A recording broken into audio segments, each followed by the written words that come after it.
Hi, my name is Pooja and I work for the International Committee of the Red Cross as a coordinator of our humanitarian activities in prisons and detention centers in Yemen. The ICRC visits detainees who are held in relation to armed conflict based on our mandate under the Geneva Conventions. We also support detainees held on criminal charges in other detention facilities as well as their families. Our visits to prisons are meant to achieve two things. One, to monitor that detainees are treated humanely and provide support to the detaining authorities so that, in turn, they can ensure detention conditions that are adequate and dignified. And two, to provide detainees and their families with a number of humanitarian services, including means to stay in touch with one another. What we learn during our visits on the conditions in which detainees are being held and any problems they may face, we then discuss with the responsible authorities. We make recommendations for improvements, provide technical advice, and where required, we help the authorities with material support to implement the right solutions.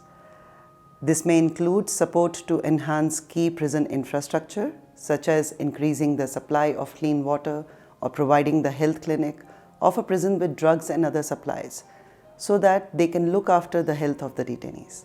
It also includes the provision of essential items by our teams directly to the detainees, such as periodic distributions of personal hygiene items, blankets, new mattresses, or materials for recreation and educational efforts.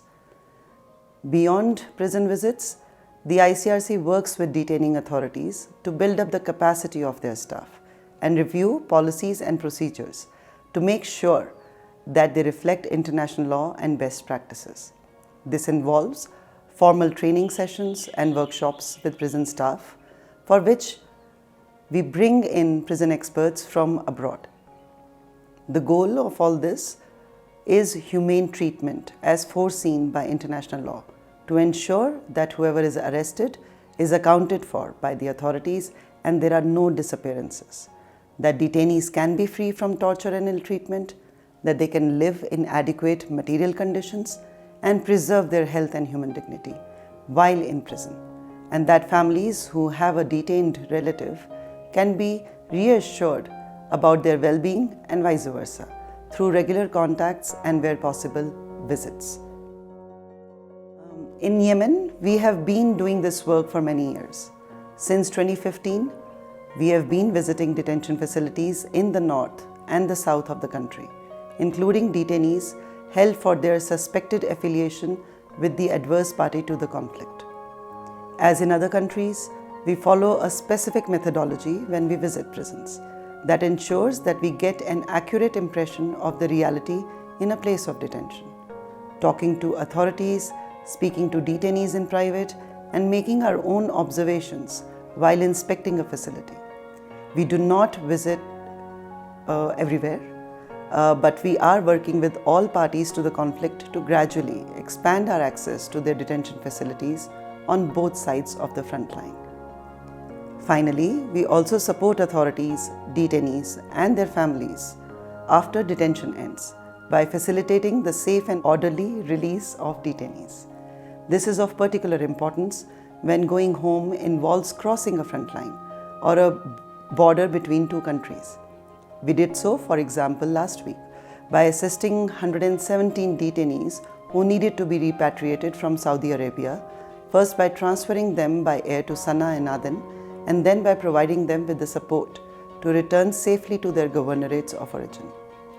We have done so also in the previous years. The largest such operation took place in October 2020, while in coordination with all parties and the United Nations, we facilitated the return home of more than 1,000 conflict-related detainees. Being detained, particularly during armed conflict, is tough. Tough on the detainees, tough on their families, tough on the communities where the detainees come from. It is also a major challenge for authorities who sometimes struggle to provide what's needed for the detainees they have in their custody in the face of lack of resources and competing priorities. We remain committed to work with everyone who has a stake in this crucial humanitarian issue to ensure that applicable laws and standards are respected, and we will continue to spare no effort that together we can make life behind bars a little better. Thank you for tuning in. Next time we will talk more about how we try to keep families united in times of armed conflict. See you soon at this handle. Thank you.